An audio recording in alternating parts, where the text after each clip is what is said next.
शरद पूर्णिमा की तरह ही कार्तिक मास का भी विशेष महत्व है। इस महीने में दान पुण्य, पूजा पाठ और नदी में स्नान करने की मान्यता है।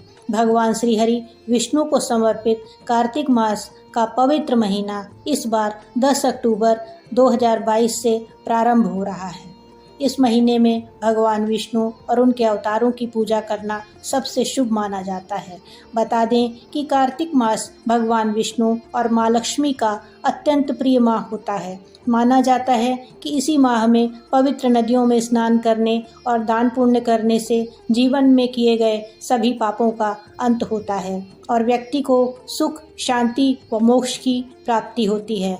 मान्यताओं के अनुसार इस माह में कुंवारी कन्या को नदी में स्नान करने से मनचाहा जीवन साथी मिलता है। कार्तिक माह में भगवान विष्णु, माता लक्ष्मी, यम देवता, धन्वंतरी, गोवर्धन, भगवान श्री कृष्ण और चित्रगुप्त जी की पूजा भी की जाती है। श्रीहरि की पूजा का अत्यंत महत्व है। तो आइए जानते हैं हम आज के प्रथम अध्याय की कथा, जिसे आप श्रवण करें।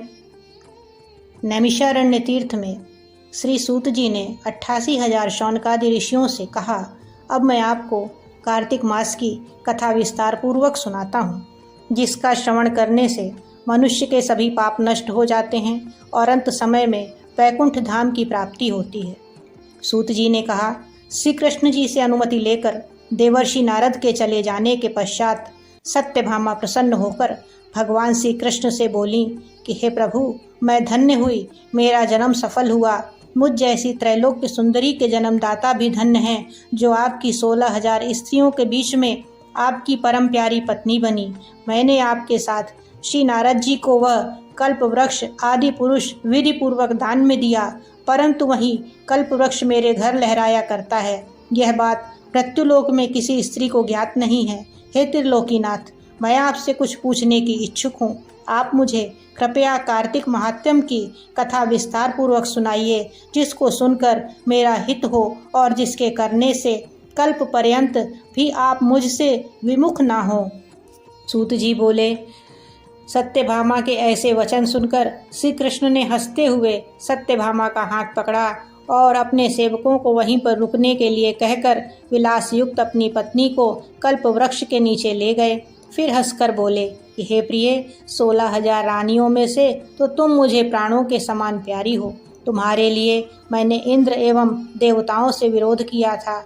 हे कांते, जो बात तुमने मुझसे पूछी है उसे सुनो। एक दिन मैंने श्री कृष्ण तुम्हारी सत्यभामा इच्छा पूर्ति के लिए गरुड़ पर सवार होकर इंद्रलोक जाकर कल्प वृक्ष मांगा। इंद्र द्वारा मना किए जाने पर इंद्र एवं गरुड़ से घोर संग्राम हुआ और गौलोक में भी गरुड़ जी गौओं से युद्ध किया। गरुड़ की चोंच की चोट से उनके कान एवं पूंछ कटकर गिरने लगे, जिससे 3 वस्तुएं उत्पन्न हुई। कान से तंबाकू, पूंछ से गोभी और रक्त से मेहंदी बनी। इन तीनों का प्रयोग करने वाले को मोक्ष नहीं मिलता। तब गौओं ने भी क्रोधित होकर गरुड़ पर वार किया, जिससे उनके 3 पंख टूटकर गिर गए। उनके पहले पंख से नीलकंठ, दूसरे से मोर और तीसरे से चकवा चकवी उत्पन्न हुए। हे प्रिय, इन तीनों का दर्शन करने मात्र से ही शुभ फल प्राप्त हो जाता है।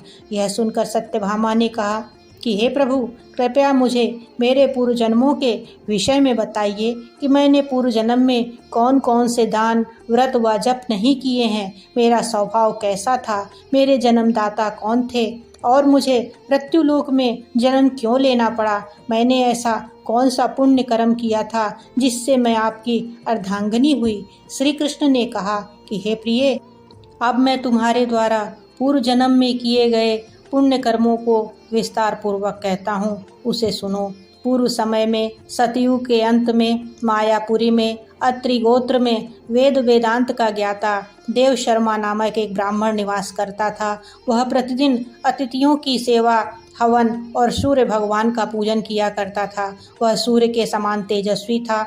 वृद्धावस्था में उसे गुणवती नामक कन्या की प्राप्ति हुई। उस पुत्रहीन ब्राह्मण ने अपनी कन्या का विवाह अपने ही चंद्र नामक शिष्य के साथ कर दिया। वह चंद्र को अपने पुत्र के समान मानता था। और चंद्र भी उसे अपने पिता की भांति सम्मान देता था।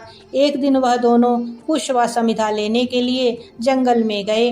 जब वह हिमालय की तलहटी में भ्रमण कर रहे थे, तब उन्हें एक राक्षस आता हुआ दिखाई दिया। उस राक्षस को देखकर भय के कारण उनके अंग शिथिल हो गए और वे वहां से भागने में भी असमर्थ हो गए। तब उस काल के समान राक्षस ने उन दोनों को मार डाला। चूंकि वे धर्मात्मा थे, इसलिए मेरे पार्षद उन्हें मेरे वैकुंठ धाम में मेरे पास ले आए। उन दोनों द्वारा आजीवन सूर्य भगवान की पूजा किए जाने के कारण मैं दोनों पर अति प्रसन्न हुआ। गणेश जी, शिव जी, सूर्य व देवी, इन सब की पूजा करने वाले मनुष्य को स्वर्ग की प्राप्ति होती है। मैं एक होता हुआ भी काल और कर्मों के भेद से 5 प्रकार का होता हूँ। जैसे एक देवदत्त, पिता, भ्राता आदि नामों से पुकारा जाता है। जब वे दोनों विमान पर आरूढ़ होकर सूर्य के समान तेजस्वी रूपवान चंदन की माला धारण किए हुए मेरे भवन में आए, तो वे दिव्य भोगों को भोगने लगे। बोलो श्री हरि लक्ष्मी नारायण भगवान की जय।